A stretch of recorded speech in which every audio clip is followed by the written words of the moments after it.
guys, welcome back to the channel. Today's video will be different from usual because for over 6 months now I have been taking you to some very special card shops that are some of my favorites in town. I took you to some of the biggest stores like Surugaya, stores with a huge selection of products like Card Secrets, stores with exceptional graded cards like Maggie, with very affordable booster boxes like the Pocket Center, or with very cheap singles like Bihompo. But what about the stores that have none of these? Because yes, there are plenty as well in Tokyo. And today we will talk about two of them, probably two of the most popular chain stores in Japan, Full Comp and Yellow Submarine. I wanted to talk about these two because you are very likely to run into one of them at some point, as Full Comp has 11 stores I think in the Tokyo area and Yellow Submarine 8. And I wanted to share with you the reason why I personally don't go there. I insist on the fact that this is a personal opinion. I am not telling you not to go there. As a matter of fact, I did buy singles in both of these stores when I restarted my collection some years ago. And all the cards I got were in great condition. So one of the things I like with both stores is that both of them have the full buyback price list online. So right now we are on Full Comp's website, and you can find for Pokemon cards right here, so the full list of buyback prices. So I'm not going to go through all of it because there are hundreds, if not thousands of cards right here. But you can see for each card, so here they are organized by type, so you can see Pokemon, so that's grass type. And if I go further down, so here for example we move to water type Pokemon, so you can see here, so that's Blastoise. You get Blastoise EX from CP6, so that's a 20th anniversary evolutions, if I'm not mistaken in English. So, and the buyback price is 40,000 yen. Of course, this is in the best case scenario, right? Because as soon as there is some kind of damage, the price will of course go down. Yeah. And something I just noticed actually is they are, it's specified whether the price is actually going up or down. So that's a useful information, right?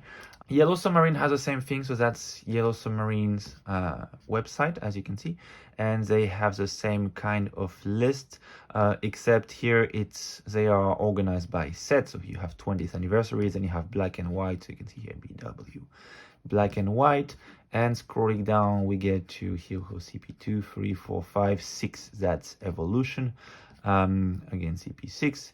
Then we move to Sword and Shield. So Sword and Shield. For example, if you want to look for V-Star Universe here, that's S12A. So here we have, for example, the Friends in Hisui. Friends in Hisui buyback price at 1,800 yen. If we want to look for example, where are they here? So the gold card, so Arceus V-Star is here, 3,200 yen. Giratina V-Star is of course the most expensive of 4,000. Palkia and Dialga are both 1,400 yen each. So yeah, you have all of them. So I like this because it's very transparent and you know what to expect.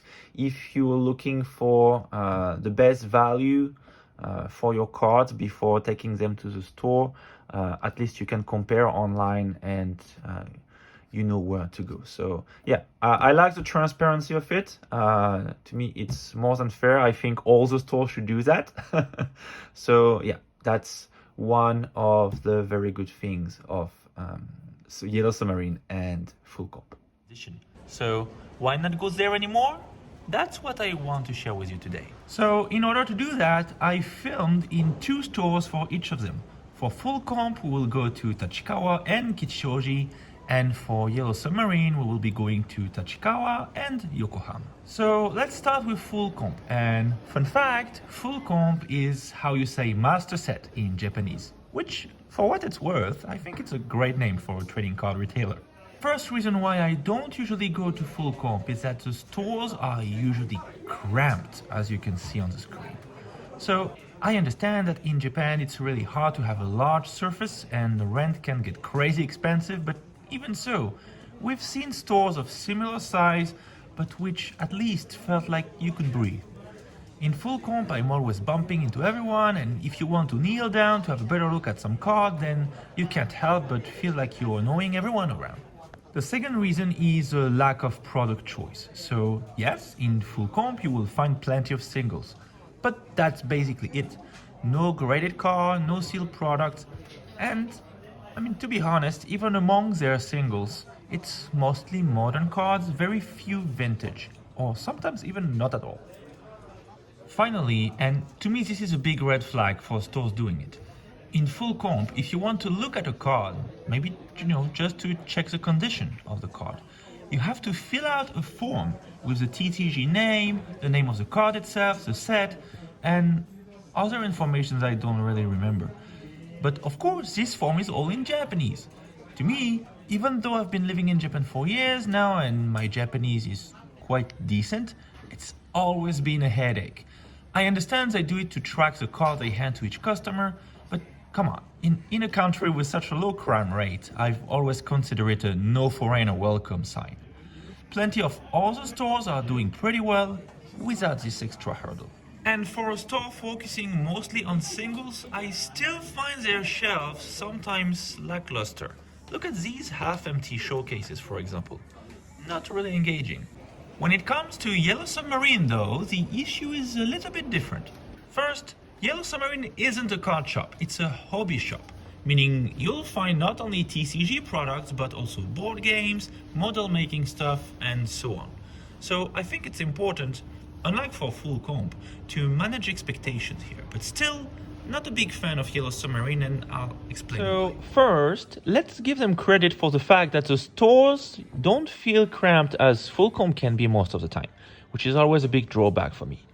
Now, for the rest, we can see that again, no graded cards, no or very limited selection of sealed products with sometimes booster packs available. Like in the Yokohama stores, they did have Future Flash when I recorded this video, but that was it. So we're left with the singles, and here I have to say it's even more underwhelming than full comp. In the Tachikawa stores, we have 3.5 showcases of Pokemon cards. The rest are other TCGs, and roughly the same for the Yokohama store. It might seem a lot, but compared to the average Japanese card shop, it's quite low. But who knows? It might be 3 showcases full of little gems at good prices. I'd take that, so let's have a closer look.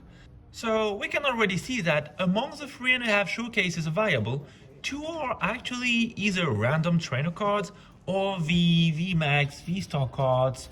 No secret rares, no art rares. So this leaves us with a bit more than 1 showcase to look at, and they do have some chase cards, but again, price-wise they don't seem to compete with what's around. For example, this Erika's Invitation here at 24,000 yen. I saw the exact same card for 21,000 just a few minutes before in Yokohama Surugaya. And don't let yourself be fooled by these big 2,000 yen discount stickers, because the discounted price isn't always a good deal.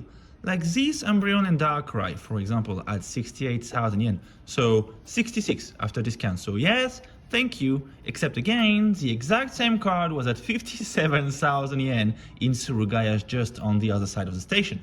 So to summarize, lack of choice and prices that don't seem to compete with the other stores around, these are the 2 reasons why I usually don't go to Yellow Submarine. And we're back! Hope you guys enjoyed this video. I know it was slightly different from usual, but as I said, my goal wasn't to tell you not to go there, but just to share my experience. And let's not forget that by going to full comp or Yellow Submarine, you're sure to end up with cards that are all in great condition. You probably could send them for grading right away. And because they are, in my opinion, the most visible TCG chain stores around, I had to mention them on the channel at some point. As I said, I did buy singles in both stores when I restarted collecting a few years back, until I found other places, maybe less convenient to access, but with better deals. Anyway, can't always be all positive. Let's see where next week will take us. Meanwhile, you know the drill.